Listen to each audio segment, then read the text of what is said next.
അക്കാദമിക രംഗത്ത് മികവുറ്റ സംഭാവനകൾ നൽകി edumate the ultimate business school.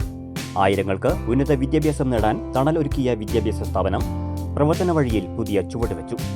Grand ഓപ്പണിംഗിന്റെ ഭാഗമായി പുതിയ ബ്രാഞ്ച് ഓഫീസും നവീകരിച്ച ക്ലാസ് മുറികളും വടക്കാഞ്ചേരി മിനി സിവിൽ സ്റ്റേഷൻ പരിസരത്തെ ബെൻഡിൻ പ്ലാസ ബിൽഡിംഗിൽ പ്രവർത്തനം ആരംഭിച്ചു. SSLC, +2, ഡിഗ്രി തുടങ്ങി ഉന്നത വിദ്യാഭ്യാസ രംഗത്തെ എല്ലാ കോഴ്സുകളും എഡ്യൂമേറ്റിൽ നൽകി വരുന്നുണ്ട്.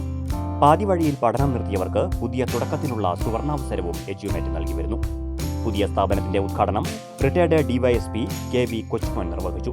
വ്യാപാരി വ്യവസായി സമിതി Vadakkanchery unit president Valsakumar, Vadakkanchery press club president Ajeesh Karkadakath തുടങ്ങിയവർ വിശിഷ്ടാതിഥികളായി പങ്കെടുത്തു. എഡ്യൂമേറ്റ് ഡയറക്ടർ ദിലീപ് കളരിക്കൽ അധ്യക്ഷത വഹിച്ചു. മാധ്യമപ്രവർത്തകൻ ശിവപ്രസാദ് പട്ടാമ്പി, ഹരികുമാർ, ശ്രീദേവ്, ശിവകുമാർ, ലിസി, സുനീഷ്, സജീഷ്, സന്ദീപ്, ഷിജു തുടങ്ങിയവർ പ്രസംഗിച്ചു. കോഴ്സുകളും മറ്റ് പഠന സംബന്ധമായ വിശദ വിവരങ്ങൾക്കും താഴെ കാണുന്ന നമ്പറുകളിൽ ബന്ധപ്പെടുക.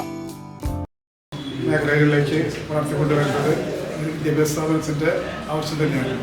സത്യത്തിൽ ഞാനൊരു അധ്യാപകനാകാനാണ് ഞാൻ ആഗ്രഹിച്ചിരുന്നത്, ഒരു ജോലി കിട്ടുന്നുണ്ടെങ്കിൽ. കാരണം ആ അധ്യാപകൻ എന്ന് വെച്ചാൽ ഞാൻ എൻ്റെ പ്രൈമറി ക്ലാസ് മുതൽ എനിക്ക് അധ്യാപകരുടെ പ്രാധാന്യം ഞാൻ മനസ്സിലാക്കിക്കൊണ്ടിരുന്നത്.